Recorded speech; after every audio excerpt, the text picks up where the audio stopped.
the press conference, so please identify, who you are and for your writing. That would be nice. Here, please just wait until...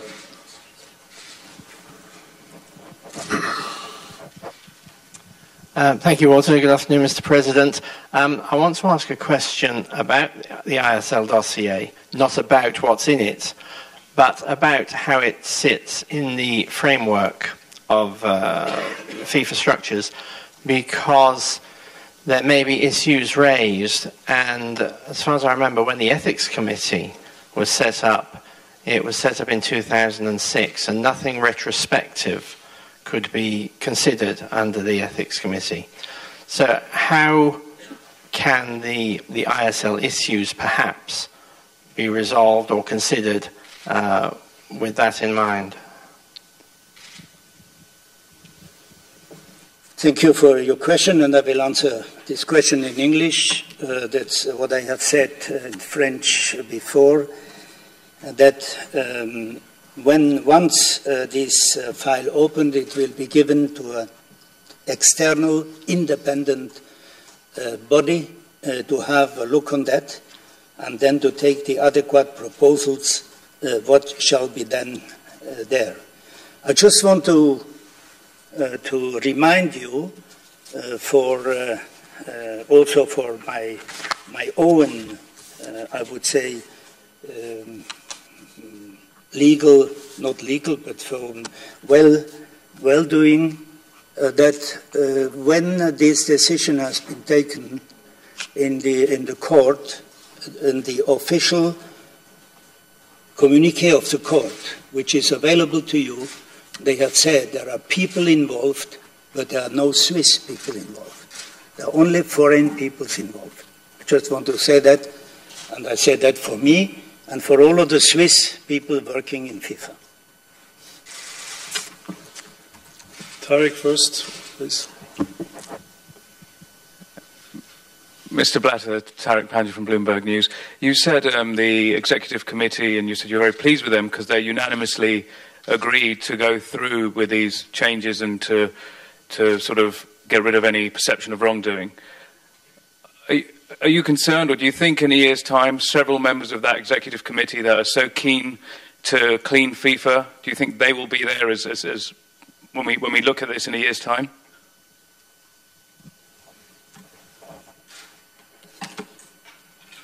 Today, I have to say that we had only 20 members. There have been members not present.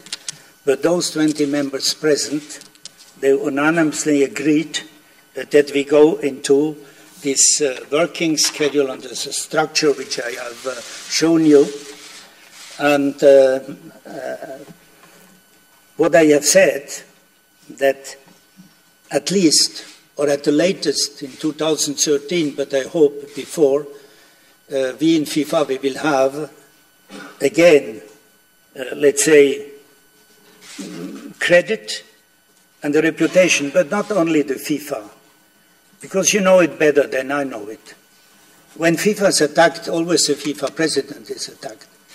And I have to defend the institution, but I also have to defend myself. But we hope, and I hope with a smile, that finally we will have this transparency with the executive committee. In one of the groups, working groups, anyway, there is a task to screen the members, screening of the members of the executive committee, but also of other committees. It cannot be only related to members of the executive committee. We should have this zero tolerance inside the FIFA, inside the football pitch, but outside the FIFA and outside the football pitch. It's not an easy undertaking when you look around the world, the perturbed world. But I would say football is still playing a very positive role in our world.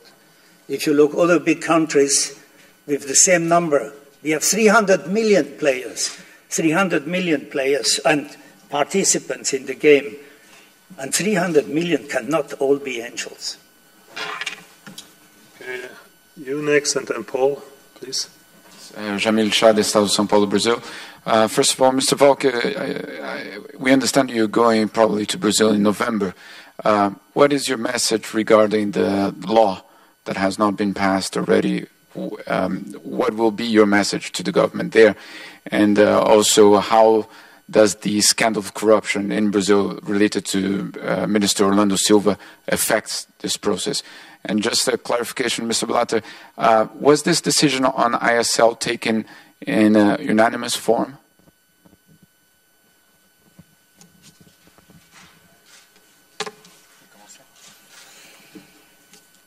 I can start and answer. I will not answer the question concerning any bribery or corruption in Brazil. This is a matter of Brazilian government.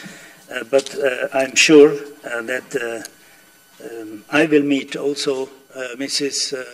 Dilma Rousseff in probably November, and to finalize once forever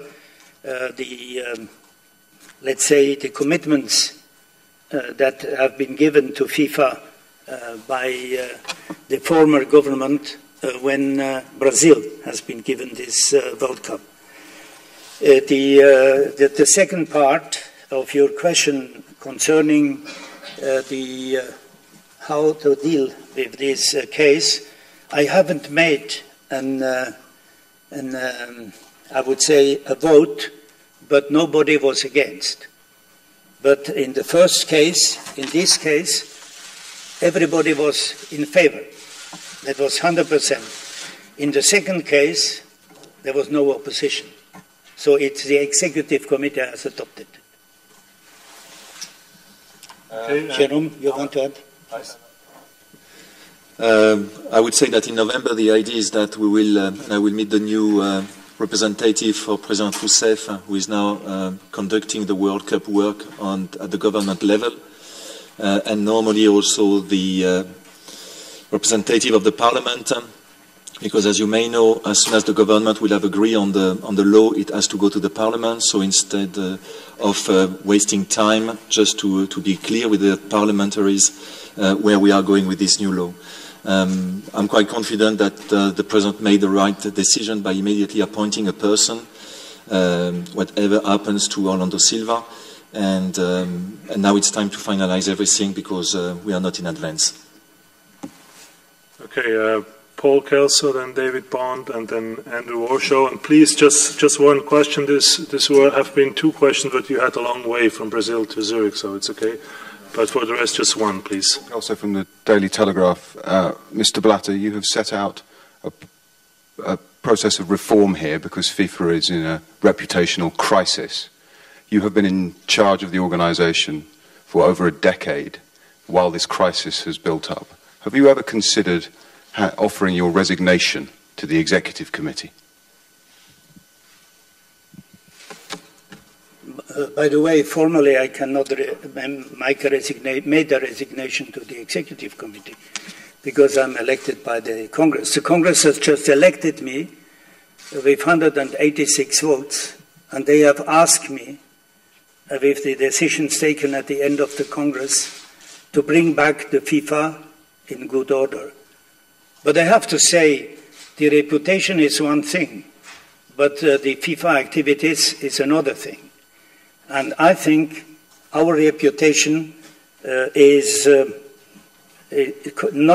not corresponding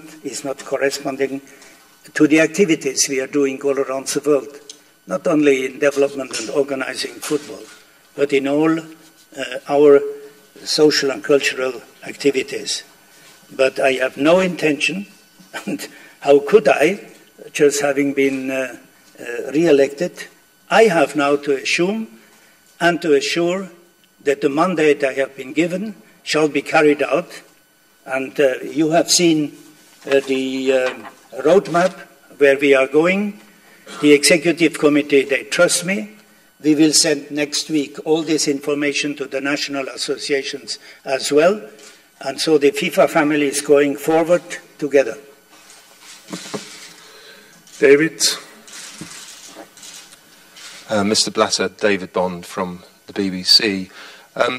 Back in May in Johannesburg, you said, and I quote, "Please stop saying FIFA is corrupt. FIFA is not corrupt. Definitely not.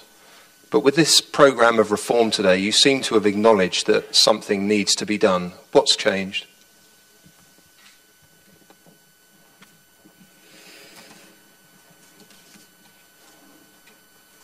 If you have a country of 300 million people, and I made an example, there are different countries in the world with 300 million people. And in this country with 300 million people, there are some people, they are corrupt. Some people, they are even more than that. And do you say then the whole country, the people of one of these countries is corrupt? So when I said FIFA is not corrupt, I mean the institution is not corrupt. There are people, they may be in corruption, and now we are working, we started to work last year, we go on, and we have just reinforced, or we are going to reinforce the ethics committee, and we will fight that. And the ethics committee has just made decisions last week. You have learned about all these decisions, because there is zero tolerance, and we go forward. And at the end of the day, you will always find somewhere in FIFA some racism, some violence, some doping, some corruption, whatever. Because in a family of 300 million people, you cannot avoid it. But it does not mean that the whole family is in this same situation. And here we are working on that. And we appeal also to you to help us and to say what football is doing.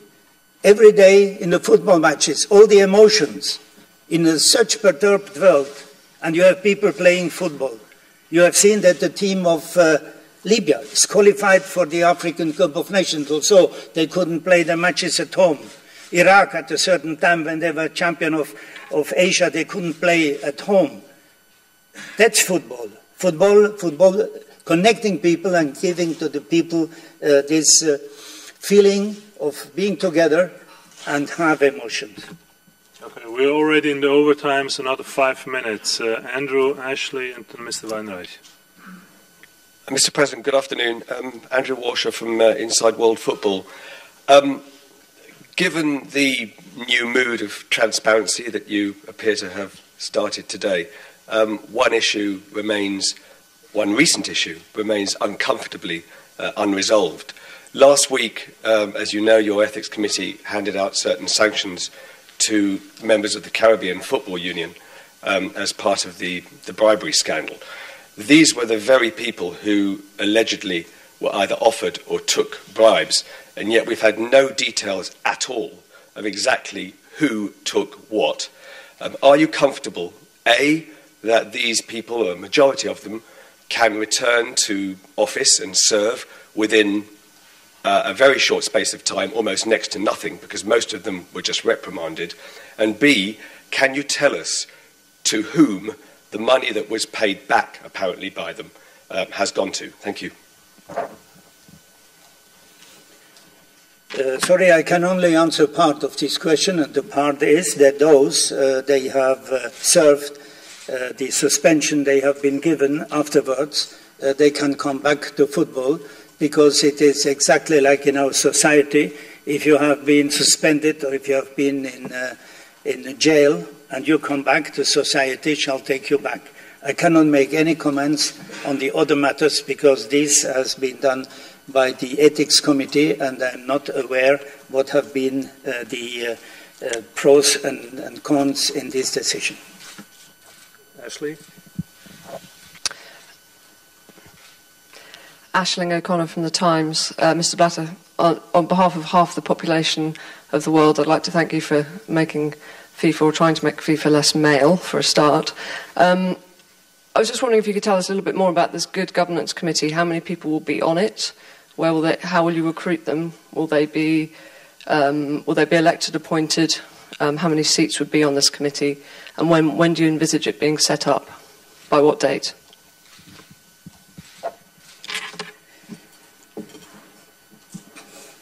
Thank you. Thank you.